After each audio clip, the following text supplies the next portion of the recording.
स्वागत है आपका माई क्लासेस के यूट्यूब चैनल पर। आइए करते हैं बेटा इस क्वेश्चन को।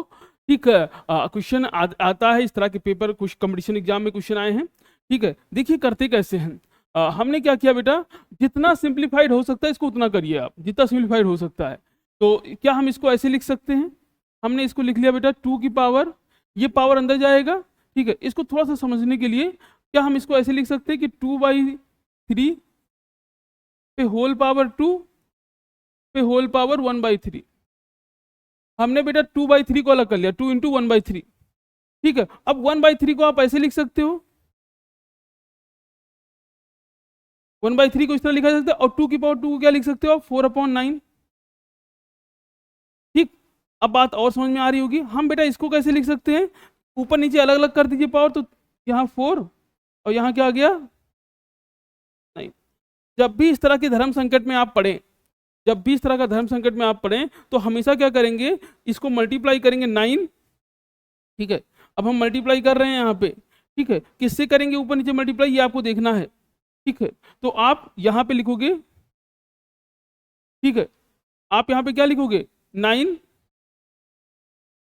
जो भी यहाँ पे लगा है वो यहाँ पे लिखिए, और 9 की पावर हमेशा जितना यहाँ पे उससे कम, जितना यहाँ पे पावर यहाँ कितनी 3, तो 3 से कम तो कितना आ जाएगा 2। सेम चीज यहाँ भी करिए, ऊपर नीचे मल्टीप्लाई कर दीजिए। जब भी इस तरह के धर्म संकट में आप पढ़ेंगे, तो जो यहाँ है उससे वो यहाँ रखेंगे, पर अंदर जो है एक कम पावर लगा देंगे। अब क्या देखिए, अब क्या होगा, ऊपर अगर हम मल्टीप्लाई करें, केवल ऊपर देखिए आप, तो ऊपर आपको क्या मिल जाएगा, यहाँ 81 मिल गया।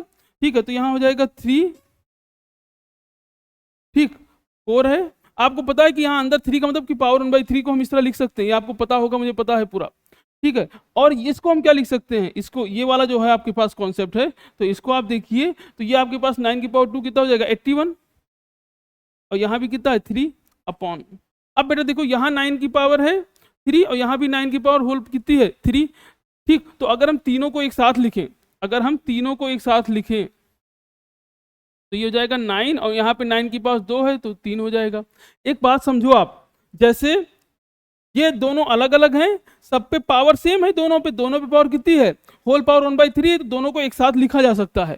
ठीक, अब यहाँ क्या है, 9 3 बार हो गया, क्यूब रूट है, तो 9 क्या होगा, इससे बाहर निकल आएगा, 9 इससे बाहर निकल आएगा। तो आपको क्या मिल गया यहाँ पे डिनोमिनेटर में, डिनोमिनेटर में आपको केवल कितना मिल जाएगा, तो डिनोमिनेटर में आपको मिल गया 9। जरा ऊपर देखते हैं। ठीक है, तो ऊपर हमने क्या लिख लिया, ऊपर आपके पास है 3 4 इंटू, अब 81 को हम क्या लिख सकते हैं बेटा, तो 81 को हमने लिख लिया 27, या आप तो 81 को आप लिख लीजिए 3 इंटू 3 इंटू 3 इंटू 3। अब बेटा आपको पता है कि क्यूब रूट है, क्यूब रूट में, क्यूब रूट की खासियत क्या है कि जो इसके अंदर 3 बार है वो निकल के 2 बार, 1 बार हो जाएगा। ये 3 कितनी बार है, 3 बार है, तो बाहर निकल आएगा, तो बाहर निकाल लीजिए इस 3 को, अंदर क्या बचेगा, यहाँ पे यहाँ 3√4, यहाँ कितना बचा 3√3 अपॉन में 9, काट दीजिए, 3 3 जा 9। बेटा आप देखो कि दोनों पे पावर सेम है, यहाँ भी पावर कितना है √3 है, यहाँ भी क्या है 1/3, तो ऐड वो मल्टीप्लाई हो जाएगा, अंदर का पावर तो ऐसे रहेगा 3, और 4 3 जा 12 अपॉन 3। बस इस सुंदर फॉर्म में आप इस आंसर को छोड़ सकते हो, और आप चाहो तो थोड़ा बहुत और क्यूब रूट लेके इसका सॉल्व कर सकते हैं। तरीका तो आपने देखा ही होगा, लेकिन यहीं पे इसको हम छोड़ रहे हैं। चैनल को सब्सक्राइब करिए, वीडियो को लाइक करिए, और मैं आपसे बार बार कहता हूँ कि आप सिलेबस पढ़ते हो पढ़ो, उसके अलावा इन क्वेश्चनों को ट्राई करो, बहुत काम देगा आपको, बहुत काम। थैंक यू बेटा, थैंक यू सो मच।